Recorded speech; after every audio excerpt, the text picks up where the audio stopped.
I'm George. And I'm Josh. And I'm Scott. Today, we're going to be talking about Star Wars Squadrons because the trailer released about 4 o'clock UK time here today on Monday, the 15th of June. First of all, let's just get your reaction to the trailers. What did you think? I thought it was quite strange because when I immediately saw it, I thought this looks a lot like what Battlefront 2's campaign looks like. But I thought it looked awesome because I've also been wanting like a Squadrons game in general and saying that it looks like Battlefront 2. Battlefront 2 also didn't have very good air combat because they just abandoned it halfway through the game, basically. There was no post-launch content, so they didn't even get past launch before they abandoned it. They released the other version of the Millennium Falcon, and that's basically it. That's basically it. That's all they released for it. Scott, what do you think? I liked it. It reminded me of the old Battlefront space missions and stuff. It looks very similar, and yeah, I'm happy for it. Yeah, same as you guys. I thought it looked good. I picked up a few things from the trailer personally, but then I've gone online and looked at it a bit just so I can see what other people are saying. Yeah. It's EA and Motive, and it's set to release on the 2nd of October this year, with the full gameplay reveal coming out at EA Play Live on June the 18th. Oh shit. Isn't that like 3 days from now? Yeah. That is 3 days from now. Oh, well, Got that together in my head. Yank me sideways. Yeah. I mean, get ready. 2 Squadrons videos in a week because we'll have to be reacting to that. Well, I guess we'll do all the conferences anyway, but that'll be fun. Yeah, more Star Wars is always good. Yeah, so that looks like it's 5v5, Empire and Rebellion. And I noticed it in the trailer, so I specifically looked online to see if anyone else had noticed it, or if I was just like being insane. But in the shot of the like rebel base, I saw a familiar face. I don't know if either of you two saw that. No, I didn't see anyone. I remember thinking, do I recognize any of these people? But no one jumped out to me. Well, in the background, I saw, or at least me and a few people online think they saw Hera from Rebels. Oh. Wait, what? Yeah. Give me the timestamp now. I don't have a timestamp, but I believe I have a screenshot, which, with editing magic, we will put into the video.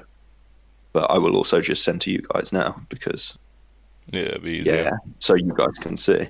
Yeah, if there's a campaign mode, which I think there is. That's 100% error. Like, she has the goggles in the right place, she's wearing the same clothes. Fuck yeah. Yeah. When's it set? Right, so Endor, isn't it? Yeah, I looked into it. It's set just after Return of the Jedi, and it's the New Republic, like getting rid of the rest of the Empire. Yeah, I heard them say the New Republic because it made me confused because I was like, oh, so it's set after the Empire, but then they're all Imperials, so I was very confused. But that makes sense. Yeah. I'm not gonna lie though, I'm getting quite sick of it being post-Empire. Why can't they just do an Empire in its heyday Star Wars game? Yeah. Can you imagine like an Imperial Star Wars game where you play on the Empire side and you see like Tarkin and everyone, and Vader and Thrawn, and you know, come the fuck on. Yeah, that would be great. But yeah, so New Republic looking to eradicate the Empire once and for all, boasts a single-player campaign as well as multiplayer action, which, I mean, I'm guessing that's where Hera will come in if it is her, but I mean, sure. I'm pretty sure they wouldn't do that if it would like. It also specifically says a diverse cast of original characters as well as some cameos from familiar faces in the Star Wars galaxy. We know that Hera is a general, like we know that from Rebels, obviously, but in Rogue One, they say General Syndulla. Yeah. The question is who is she with? Is she on her own? Like, because obviously for those who have seen Rebels, and if you haven't, Rebel spoilers, the end of Rebels, they all split up. A group of them go to look for Ezra. Hera is... Yeah, that means she has a kid, right? Yeah, I guess she must have her kid. Interesting. It'll be interesting to see what role she plays then, and who's actually in it. Or whether she references Era, Zeb, Sabine, Ahsoka, Thrawn. Thrawn. But yeah, seemingly the campaign switches between the good guys and the bad guys, and you can customize your character for both. But I mean, I don't know, but I'm quite looking forward to the multiplayer aspect of it. But not saying the campaign doesn't sound good, because if they've got characters like Hera returning, then it could well be very good. But it seems like you have to plan your fight before you actually go into the fight. So That you sounds have, cool. yeah, you have to like prepare for the battle, and while you're battling, you have to modify your ship and divert power between different systems and stuff like that. Oh, good. So it's very, very strategic by the sounds of it. That's awesome. Like, I wonder if you have any control over the AI fighters that are on your side as well. That's if like you can an order them ability. to go into a certain squadron formation or something.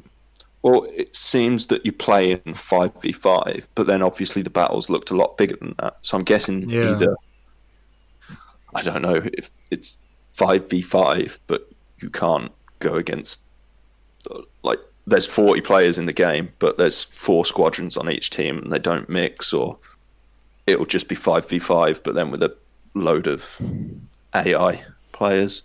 Maybe it blocks off certain areas of the map, so you have to fight in like a certain zone, and then as each squad moves, you rotate. EA doth love doing that, apparently, I want to say. I meant to say does love doing that. Here's the thing about the story, and I'm calling it now. I guarantee you one of the Imperial people joins the Resistance by the end of the story. Yeah. Or maybe It the always Resistance happens. joins the Empire, and they spice it up a bit, and they get on the right side of history. And then they die, and then the game ends. No, they win.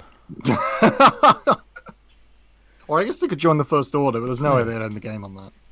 No. It's so strange to me. It's releasing so quickly. We literally knew nothing about this game. No, well, the first thing I heard about it was, I think, Friday, which is when I sent you guys the tweet being like, oh yeah, there's a trailer coming. I had heard that there was a Squadrons game being made, but I thought it was a remake of an old Star Wars game. Obviously not. It's apparently a fully fledged title, which, like, they have had no marketing for, which is strange. But who knows? Hopefully it'll be good. Is it launching on next gen or just this gen? Or do you not know? Well, it's this gen, definitely, because there is cross-play support between PC, PS4, and Xbox One, which is good. It's launched in October, isn't it?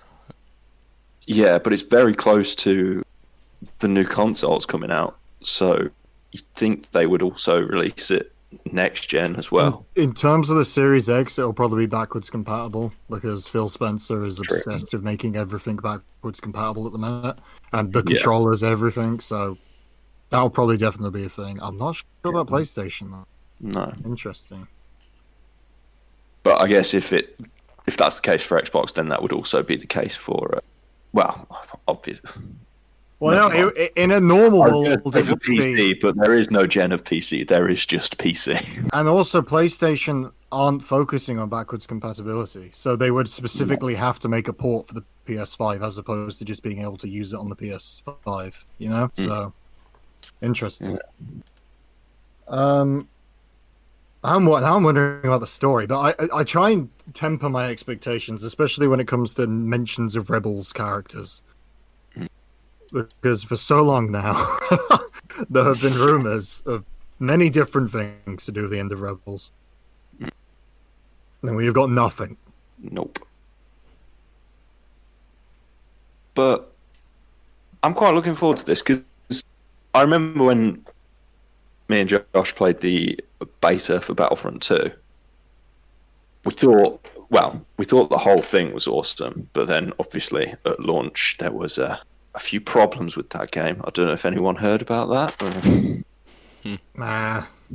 But I remember specifically really enjoying the starfighter modes, but then literally there was just no difference between that and like how it was at launch. So I was pretty disappointed, and then it's just like impossible to find a game for it anyway.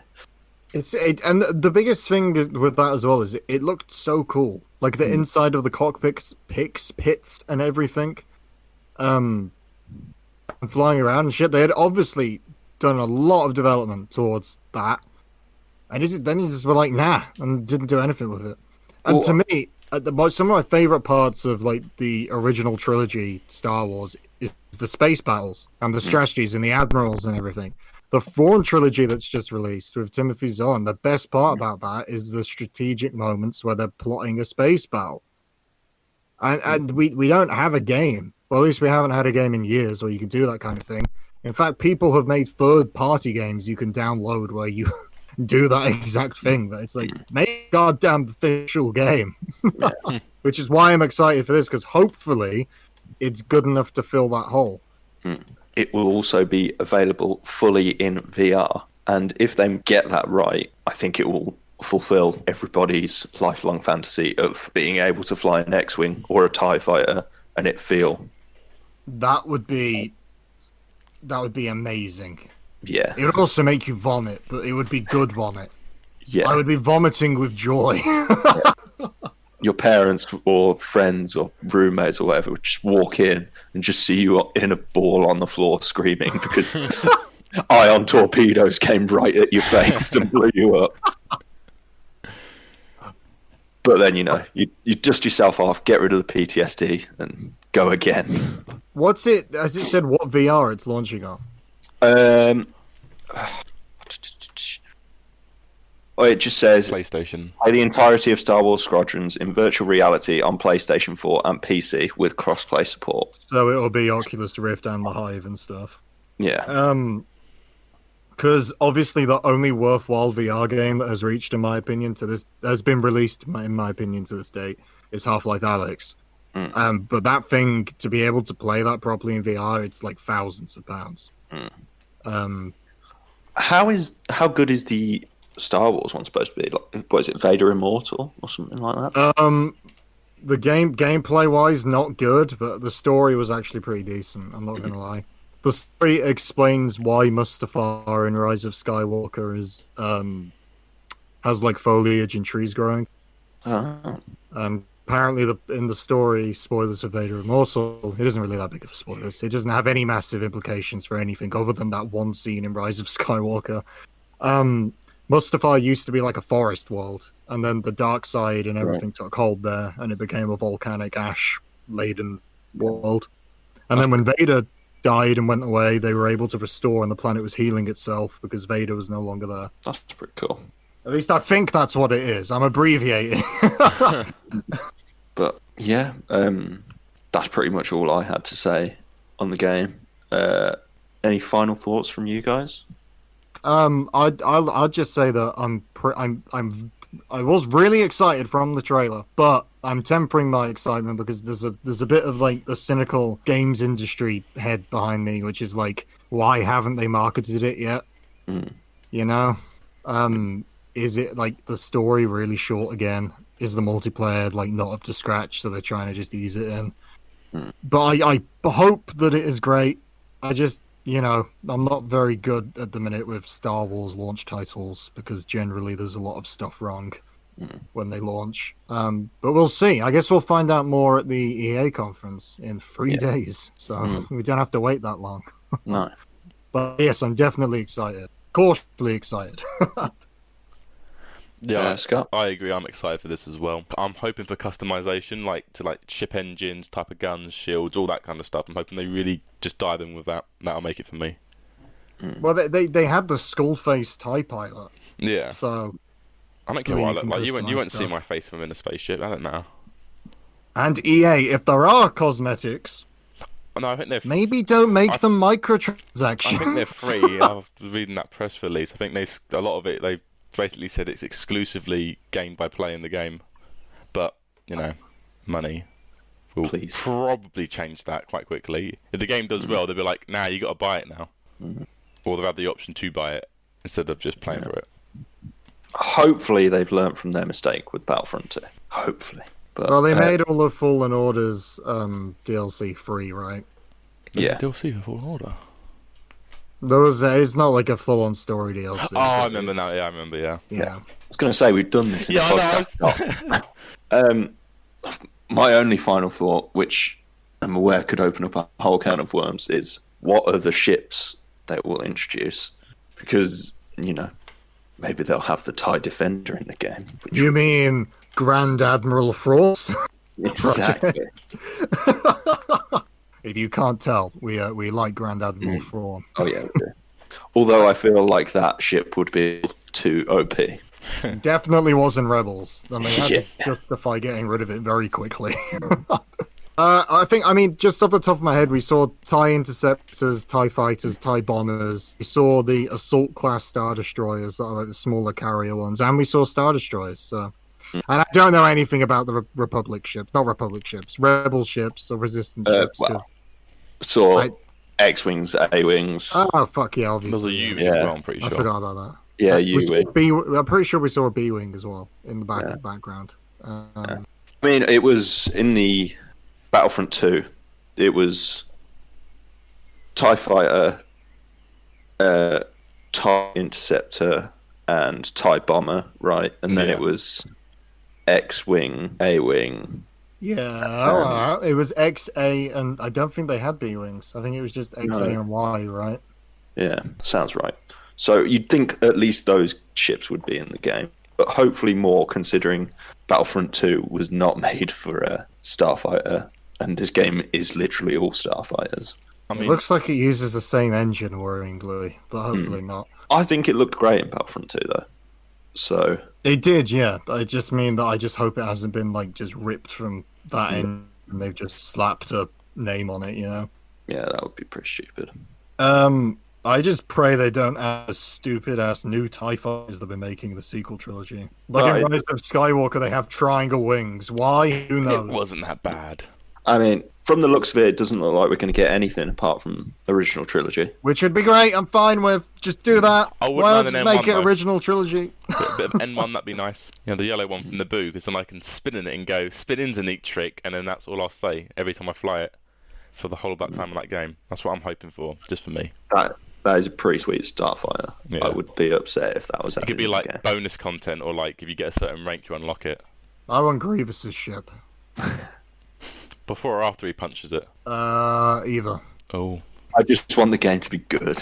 Yeah, and with EA, like I said in the last podcast, it's like you can never trust them until launch.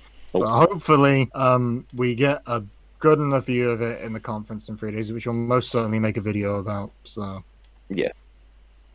So that's it from me. You guys? No, I ain't got nothing else to say. No, yeah, I think that's good. We've been talking for around 20 minutes, so it's a quick, digestible discussion. Indeed. Thank you for watching then, guys. And we'll talk to you again probably after the EA live conference thingy-mabobs. Check out our other videos, and see you later. Have a great day. Au revoir. I haven't got to do an outro yet. Au revoir.